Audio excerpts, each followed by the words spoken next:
MBBS in just 16 lakhs. Kyrgyzstan, Central America, Russia, Georgia. Orbit Global Education.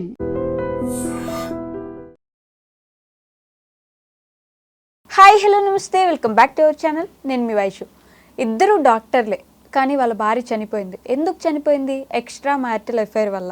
అసలు ఏం జరిగింది ఆ సంఘటనలో? ఆవిడ ఎందుకు చనిపోవాల్సి వచ్చింది?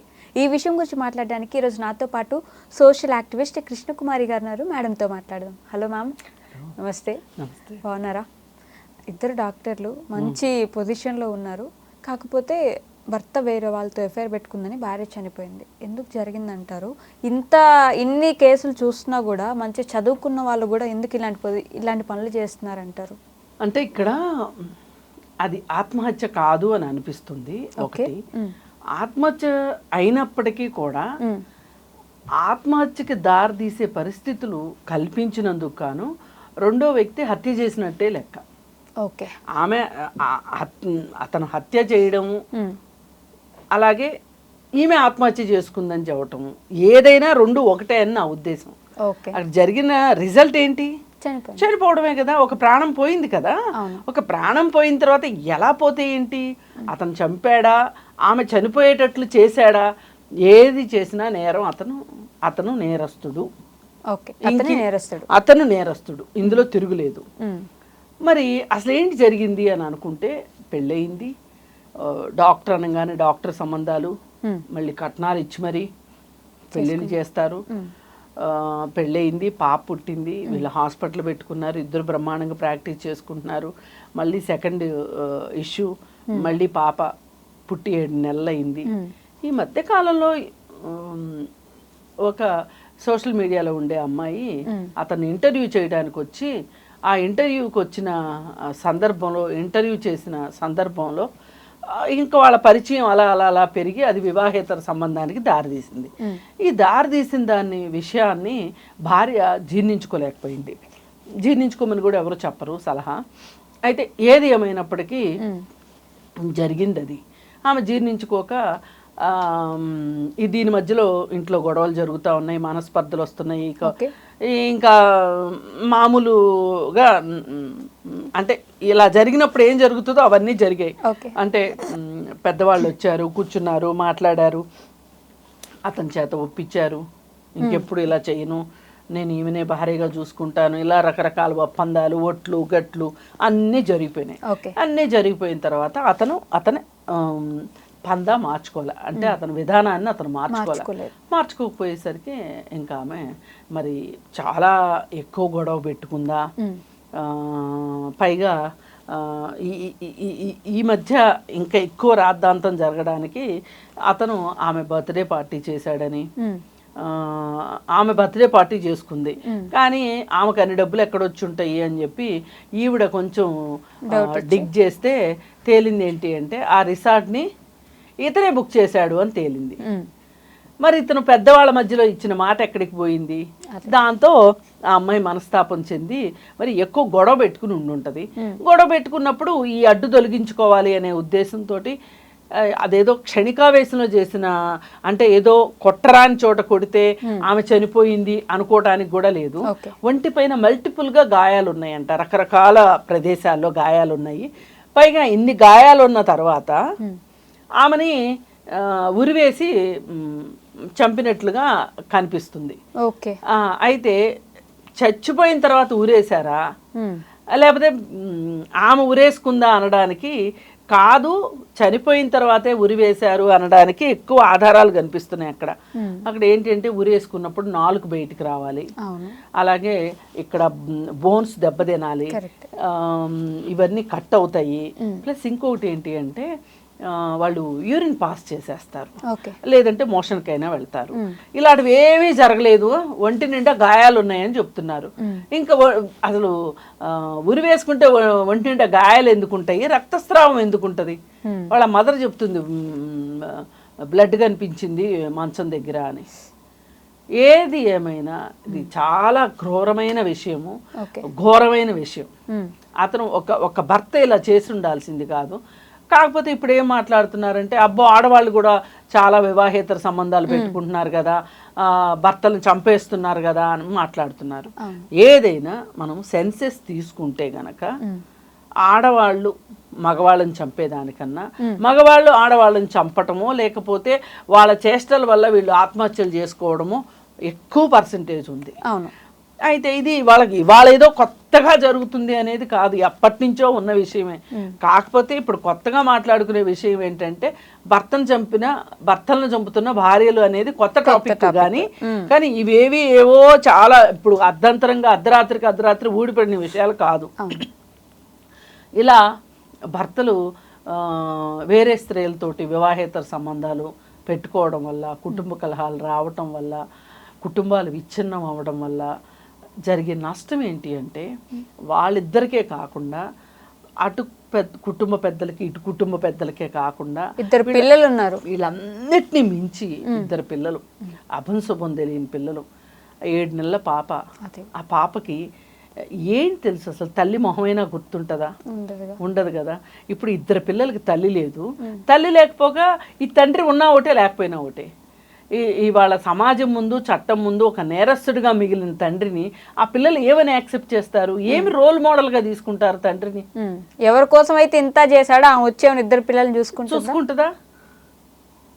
అసలు ఇప్పుడు ఇతను ముందు బయటపడాలి కదా ఈ కేసులో నుంచి. ఏది ఏమైనా సరే ఇలాంటివి ఆరోగ్యకరం కాదు. బట్ ఎందుకు ఎక్స్ట్రా మ్యారిటల్ అఫైర్స్ అనేవి తగ్గకుండా రోజు రోజుకి ఇంకా పెరిగిపోతూ ఎడ్యుకేషన్ ఉన్న మనుషుల్లో కూడా కొంచెం కూడా జ్ఞానం లేకుండా ఇలాంటివి ఎందుకు పెంచుకుంటూ పోతున్నారు అంటారు? అంటే ఒకటి ఏంటంటే సొసైటీ నుంచి మగవాడు ఏమైనా చేయొచ్చు అనే ఒక లైసెన్స్ అయితే నిగూఢంగా మగవాళ్ళల్లో ఉంది. అది వాళ్ళు ఏంటంటే అదేదో వాళ్ళ గొప్పతనంగా ఫీల్ అవుతారో మరి ఏమో తెలియదు కానీ ఒక రకంగా అది నన్ను అడిగితే అది ఒక రకమైన జబ్బు కిందే చూస్తాను నేనైతే. అసలు అంత గందరగోళపరుచుకోవడం అవసరం ఆ జీవితాల్ని? అది డబ్బుల కోసం చేసినా లేకపోతే స్నేహం కోసం చేసినా లేకపోతే ఇంకోటి ఏదైనా సరే. మరి మీరు ఇంత చెప్తున్నారు, మీ చుట్టూ వివాహేతర సంబంధాల్లో ఉన్నవాళ్ళు లేరా? లేకపోతే సుప్రీంకోర్టే చెప్పింది కదా వివాహేతర సంబంధాలు పెట్టుకోవచ్చు ఏం కాదు అని. ఏదైనా నిప్పే, అది పట్టుకుంటే కాలుతుంది. ఇందులో అయితే ఏమి నాకు కాలినా సరే పట్టుకుంటాను అంటే అది నీ కర్మ అని వదిలేయడం తప్పితే. ఇప్పుడు సుప్రీంకోర్టు కూడా ఏం చెప్పిందంటే వివాహేతర సంబంధాలు తప్పు కాదు అని చెప్తూనే అవి మీ కుటుంబంలో ఉన్న పరిస్థితులకి ఇబ్బంది కలిగించేలాగాను, అలాగే కలహాలకి దారితీస్తేనో క్రూరత్వానికి దారితీస్తేనో అది పనిషబుల్ అని చెప్పింది. అది వదిలేస్తాం మనం. ముందు ఇది మనకి చాలా ఆకర్షణీయంగా కనిపిస్తుంది, ఏం కాదు అని. అందుకని ఏంటంటే ఇలాంటి విషయాలు భార్యాభర్తల మధ్యలో ఒక అండర్స్టాండింగ్ తోటి, ఇప్పుడు 2 మనుషులు కలిసి ఉండటమే కదా పెళ్ళంటే. ఈ కలిసి ఉండే ప్రాసెస్లో 24 గంటలు ఇద్దరికి నచ్చే విధంగా ఉంటుంది అని అనుకోవటం చాలా భ్రమ. అది అసలు అంత అన్యోన్య దాంపత్యాలు ఎక్కడా ఉండవు. ఎంత బాగున్నారు అని అనుకున్నా ఏదో ఒకటి ఉంటాయి వాళ్ళ మధ్యలో. 100% జ్యోతిష్యాల్లో చెప్పినట్టు ఎన్నో పాయింట్లు కలిస్తే ఏదో చెప్తుంటారు కదా. నాకైతే అసలు పరిజ్ఞానం లేదు, నేను నమ్మను. కానీ అన్ని పాయింట్లు కలిసే జాతకాలు అయితే ఉండవు. ఎవరికి వాళ్ళు గొప్పవాళ్ళు కావచ్చు, ఎవరికి వాళ్ళ దగ్గర చాలా స్పెషల్ క్వాలిటీస్ ఉండొచ్చు, యూనిక్ క్వాలిటీస్ ఉండొచ్చు. కానీ అవి రెండో మనిషి యాక్సెప్ట్ చేస్తారని నమ్మకం లేదు. అలాగే వాళ్ళల్లో ఉంటే వీళ్ళు యాక్సెప్ట్ చేయాలని లేదు. కానీ అద్భుతమైన ఫ్యామిలీ దీనికి వివాహ బంధానికి ఒకటి రూల్ ఏంటి అంటే, ఎదురువారిలో లోపాలు వెతకడమే పనిగా పెట్టుకుంటే మీ జీవితం అంత దారుణం ఇంకొకటి ఉండదు. ఎదుటి వారిలో మీకు నచ్చే లక్షణాలు వెతుక్కుంటూ హ్యాపీగా ఉన్నారనుకోండి, అంతకంటే అదృష్టం ఇంకొకటి ఉండదు.